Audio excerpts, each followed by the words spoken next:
Hey yo guys, what is going on? My name is Caster, coming right back at you guys with yet another episode of Evolved MMA News.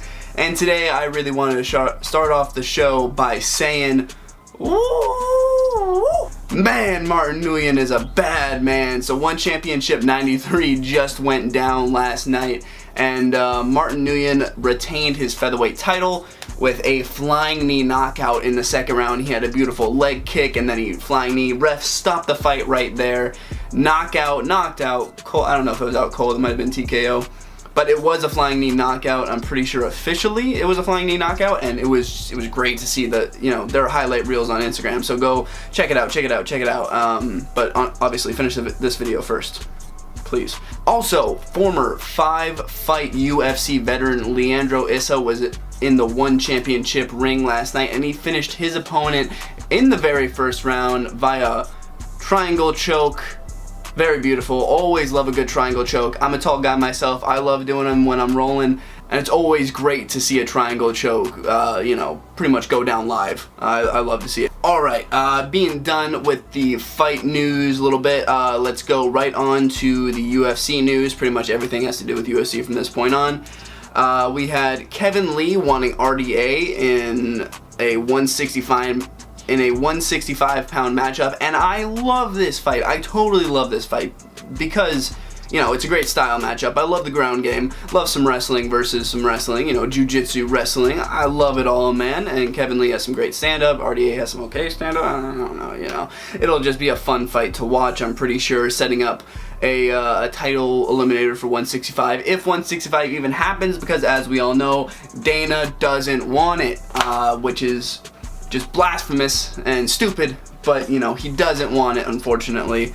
But the more UFC fighters that pretty much come out and say they want a 165, and the more fans that say they want a 165, and the more people that say 165 and 175, like I said in my other video, I think that we're going to see this 165-pound division come within the next 2 or 3 years, right in time for TJ to come back. TJ has nothing to do with 165, but it was a great segue into a little bit of TJ Dillashaw news. Same EPO BS as before, but this time DOMINICK CRUZ was interviewed about it, and he gave, pretty much a great answer. He said, TJ Dillashaw doesn't have anything to do with me. I'm going to just, do me, get rehabilitated, get back to the belt, which I thought was a great answer. And then he said he actually felt bad for him, which, I don't.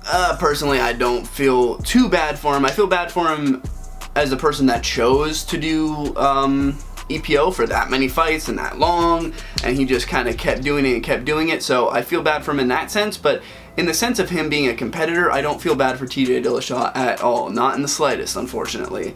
And I believe that his 2-year suspension, possibly more, like we talked about, if they find EPO in a couple of his earlier fights, then he could have an even longer suspension, possibly.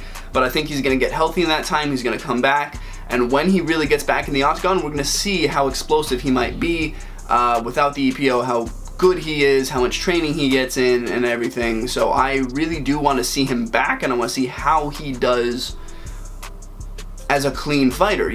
Next little bit, YOEL Romero, he didn't call out Israel Adesanya, but I think he's keeping his name in the public eye, kind of keeping it going right now, sort of showing off that, he's trying to promote a fight, promote some beef between him and Israel, same thing that Robert Whittaker is doing right now, but he's trying to keep his hat in the ring for if Izzy wins, and if, Robert Whittaker wins their fight, then I'm pretty sure that he'll, toss some jabs Robert's way and everything. That'll be toss a few jabs Bobby Knuckles' way. That'll be a good way to keep his hat in the ring, because I do believe, as I said in the last video, YOEL should be champion.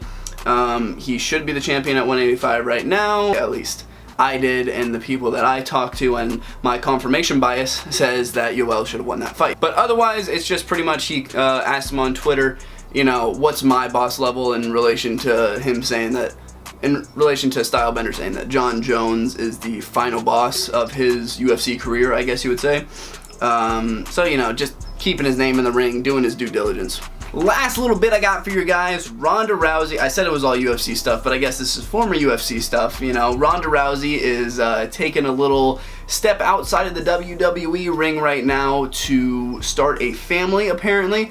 I believe from my sources, which is myself looking on Instagram, that she confirmed this a couple days ago when she posted a picture of her and Travis Brown kissing, but the caption really sold it for me. It said, and I quote, "Impregnation vacation."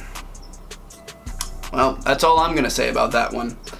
So that's gonna be it for me today, guys. Just another short little episode. Please rate, comment, and subscribe. Come back next time. Probably tomorrow I'm gonna have another video out, and I'll see you guys on the next video. Peace.